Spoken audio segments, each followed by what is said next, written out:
Okay, staffing को अगर मैं आपको सिंपल भाषा में बताऊँ तो स्टाफिंग मीन्स होता है right person at the right place.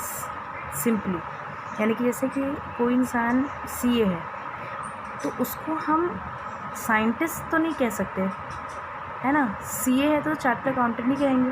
और सीए को हम क्या काम दे सकते हैं, उसका काम ये होगा कि उसको बैलेंस शीट चेक करनी है कि सही है कि नहीं, ऑडिटिंग करनी है मेन। एक और एग्जांपल समझाती हूँ, जैसे कि अब सचिन तेंदुलकर को बोला जाए गाना गाने को, तो this is not a staffing. Sachin Tendulkar 50s बना सकता है, 100 बना सकता है, 6 मार सकता है, क्रिकेट खेल सकता है, पर वो लता मंगेशकर के तक गाना नहीं गा सकता। और लता मंगेशकर से कहा जाए कि आप क्रिकेट खेलिए तो वो नहीं खेल सकती। यानी कि right person in the right place. जो इंसान जिसके लिए कॉम्पिटेंट है, जिस काम के लिए कैपेबल है, उसको वही काम देना इज कॉल्ड एज स्टाफिंग। देखिए स्टाफिंग यहाँ पर दिया है, staffing is a primarily concern with finding the right person for the right position at the right time. सही समय पे सही पोजीशन पे सही आदमी को लगाना is called as staffing in the simple word. Okay, अब स्टाफिंग का देखिए यहाँ पर मीनिंग दिया हुआ है। Part of process of management which is concern with obtaining, utilising and maintaining a satisfactory and satisfy workforce. यानी कि कोई इंसान को वही काम देना जिसके लिए वो बना है, जिससे इसको जॉब सेटिस्फैक्शन मिलती है। यानी कि ही इज़ केपेबल और कॉम्पिटेंट फॉर दैट जॉब, तभी आपने उसको वो काम दिया है। That is called staffing in simple word. अब इंपॉर्टेंस क्या क्या है स्टाफिंग की। पहली बात तो जो इंसान जिसके लिए केपेबल है उसी काम को उसको देना, जिससे क्या होगा, बेटर परफॉर्मेंस होगा, वो काम अच्छा करेगा, उसका सर्वाइवल और ग्रोथ अच्छा होगा। वो खुश रहेगा तो उसका सर्वाइवल अच्छा होगा, उसका ग्रोथ अच्छा होगा, उसका एक्सपेंशन अच्छा होगा। Then optimum utilisation of human resources, जितना हो सके रिसोर्सेज को वो यूज़ करेगा, क्योंकि उसके अंदर वही काबिलियत है करने की, कम दाम पे अच्छा काम निकालना।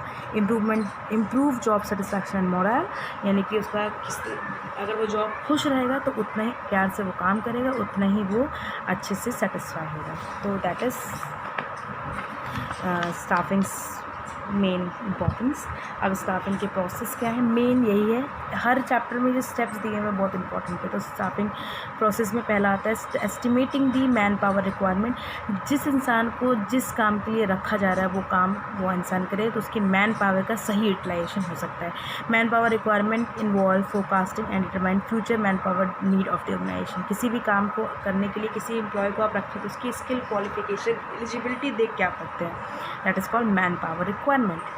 फिर नेक्स्ट आता है रिक्रूटमेंट। उसका फिर रिक्रूटमेंट करेंगे। Recruitment refers to process of searching for prospective employees and encourage them to apply for the job. Recruitment मतलब होता है, जैसे मान लीजिए आपके कंपनी में एक पोस्ट खाली है, एक पोस्ट के लिए बहुत लोग अप्लाई करते हैं, हज़ारों लाखों लोग अप्लाई करते हैं, तो दैट इज़ कॉल्ड रिक्रूटमेंट। मगर उस पोस्ट के लिए जो सही होता है वही इंसान अप्लाई कर सकता है, यानी कि जो उस एलिजिबिलिटी क्राइटेरिया में आता है वही रिक्रूटमेंट प्रोसेस में कंसिडर किया जाता है, यानी कि उसी का रिक्रूटमेंट होता है। फिर आते हैं सिलेक्शन। सिलेक्शन मतलब कि होता है चूज़ करना द बेस्ट पर्सन, यानी कि आपके पास लाखों करोड़ों लोग अप्लाई करेंगे, मगर जो आपके पास जो पूल आता है उसमें से, पूल यानी कि जो बहुत सारे कैंडिडेट्स आते हैं प्रोस्पेक्टिव, उनमें से किसी बेस्ट पर्सन को सर्च करना, दैट इज़ कॉल्ड सिलेक्शन। फिर उसका प्लेसमेंट करना, ओरिएंटेशन करना, यानी कि उसको काम सिखाना, उसको असाइन करना उसका जॉब, उसको काम पे इसको प्लेस करना, उसको ट्रेनिंग देना। एक तरह से ओरिएंटेशन क्या होता है, उसको समझाना काम क्या क्या काम उसे करना है। देन ट्रेनिंग एंड डेवलपमेंट, उस इंसान को उस काम के लिए ट्रेनिंग देना जिससे कि वो बेहतर से बेहतर काम कर सके। हर कंपनी अब ये करती है कि जितना हो सके अपने स्टाफ को वो ट्रेंड करती है। देन आते हैं performance appraisal. Performance appraisal refers to systematic evaluation of employees performance against predetermined standard and their potential for development. Training करने के बाद हर इंसान को काम दिया जाता है, जो काम उसको दिया जाता है वो उसके परफॉर्मेंस के अकॉर्डिंग उसको एवेल्युएट, यानी कि उसका मूल्यांकन होता है कि क्या क्या उसने परफॉर्मेंस दी है, उसके अकॉर्डिंग उसका पोटेंशियल क्या है, जिस तरह से वो काम कर रहा है उस काम के लायक है कि नहीं, कहीं उसका पोटेंशियल से ज़्यादा तो नहीं है, उसका परफॉर्मेंस अच्छा है कि नहीं है, ये सब चीज़ें परफॉर्मेंस अप्रेजल में देखी जाती हैं। प्रमोटिंग एंड करियर प्लानिंग, उसको अगर उसका काम अच्छा है अकॉर्डिंग टू देयर पोटेंशियल उसको हमको प्रमोट करना चाहिए, करियर प्लान करना चाहिए कि हम किस किस जगह पोस्ट कर सकते हैं। Then compensation, financial benefit plays an important role in interacting the retain and competent group of employees, यानी कि आप अपने जो भी एम्प्लॉय आपके अंदर काम कर रहे हैं उन्हें किस तरह का पे रिवॉर्ड दे रहे हैं, किस तरह का फाइनेंशियल बेनिफिट दे रहे हैं। कभी कभी क्या होता है, आप दो तरह के, जैसे कि आप उन्हें मंथली सैलरी देनी है, एनुअल सैलरी देनी है, वीकली सैलरी देनी है, घर फ्री देना है, रेंट देना है, तो ये सब चीज़ें इसमें आती है कॉम्पनसेशन में।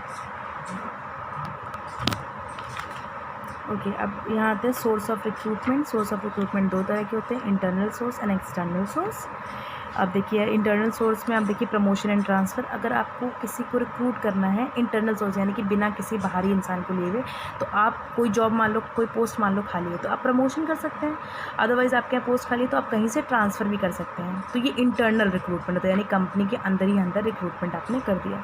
एक्सटर्नल सोर्स में देखिए इतने सारे हैं, direct recruitment, casual caller, advertisement, employ exchange, placement agency and management consultancy, campus recruitment, recommendation of employ, labour contractors, web publishing. अब देखिए अब आते हैं एक्सटर्नल पे। तो इंटरनल तो ज़्यादा टफ नहीं है, पर एक्सटर्नल में ज़्यादा पॉइंट्स है, तो एक्सटर्नल एक्सप्लेन करते हैं। एक्सटर्नल होते हैं जहाँ हम आउटसाइड से, to searching for a employ from the source outside the organisation. Direct recruitment में अगर हम आते हैं, a notice is place on the notice board for the enterprises specifying the detail. आपने डायरेक्टली एक नोटिस पे बोर्ड पे लगा दिया कि मुझे इतने इतने लोगों की ज़रूरत है, तो उसके अकॉर्डिंग आप प्रिस्क्राइब डेट कर देते हैं, उनकी स्किल बता देते हैं कि मुझे किस क्या क्या एलिजिबिलिटी है। तो ये सब क्या होता है, डायरेक्ट रिक्रूटमेंट में होता है। फिर आते हैं कैजुअल कॉलर। कैजुअल कॉलर में आता है companies generally receive application from the job seeker at various point of time। तो आपके जैसे ये एग्जांपल है इस चीज़ का, जैसे आप लोग हर जगह CV डालते हैं, तो वैसे ही बहुत सारे लोग ना अपनी CV डालते रहते हैं। तो जैसे ही इनके पास जॉब खाली होती है तो वो क्या करते हैं, उन CV से लोगों को कॉल करना शुरू कर देते हैं। देन आते हैं एडवर्टाइजमेंट। आपने किसी न्यूज़पेपर पे एडवर्टाइजमेंट दे दिया, कहीं रेडियो पे दे दिया, किसी जनरल पे दे दिया एडवर्टाइजमेंट, तो ये सारे एडवर्टाइजमेंट पे कॉल एडवर्टाइजमेंट में आते हैं, जहाँ पर आप लोग पढ़ते हैं उसको और आपके पास अप्लाई करने पहुंच जाते हैं।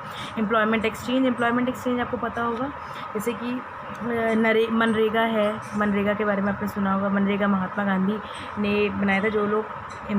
जो ऐसे लोग हैं जिनको काम चाहिए, वो अनस्किल्ड हैं या सेमी स्किल्ड वर्कर हैं, उनको काम चाहिए, तो वो क्या करते हैं, मनरेगा के अंदर रजिस्टर करा लेते हैं according to their requirement. MNREGA वाले उनको जैसे जैसे कंपनी की रिक्वायरमेंट होती है उनको रिक्रूट करते हैं। Replacement agency and management consultancy.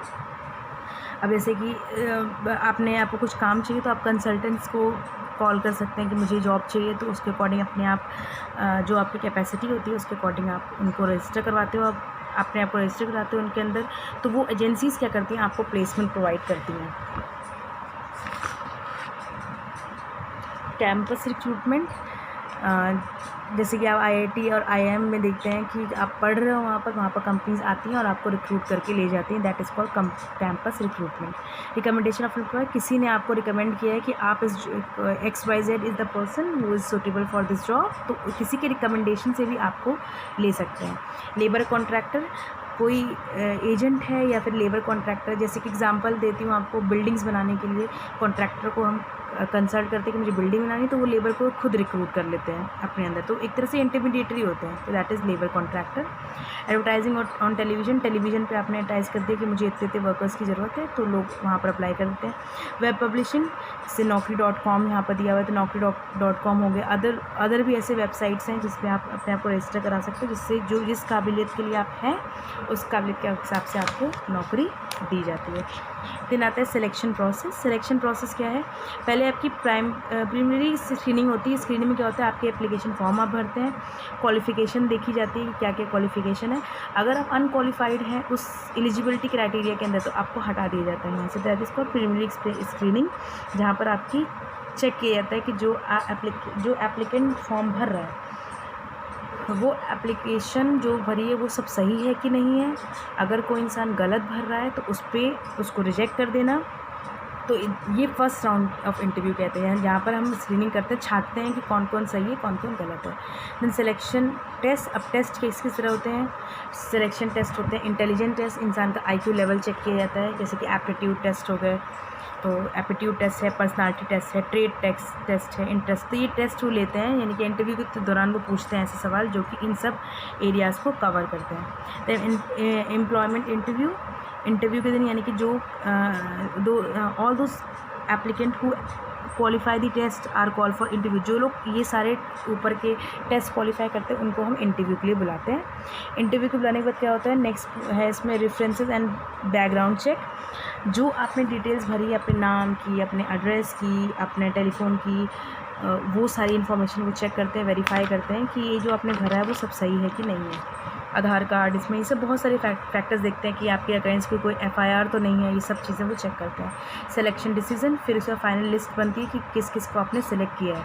Selection करने के बाद उसका मेडिकल टेस्ट होता है, जो मेडिकल टेस्ट में भी पास होते हैं फिर उनको आप जॉब ऑफ़र देते हैं। मेडिकल टेस्ट भी देखा जाता है इधर, तो जॉब ऑफ़र दिया जाता है। जॉब ऑफ़र में उनको आप ले लेते हैं।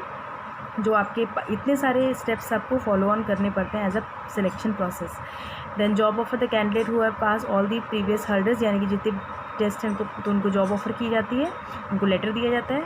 Contract of employment under the candidate accept job. जो जॉब ऑफ़र आपने दिया है उसको जो एक्सेप्ट करते हैं तो वो कॉन्ट्रैक्ट ऑफ एम्प्लॉयमेंट होता है। उसको वो जो आपके कैंडिडेट हैं जो कि आपके साथ काम करना चाहते हैं उनको आप कॉन्ट्रैक्ट ऑफ़र करते हैं। तो ये हो गया सिलेक्शन प्रोसेस। देन हम लोग आते हैं नेक्स्ट। अब मैंने आपसे क्वेश्चन पूछा था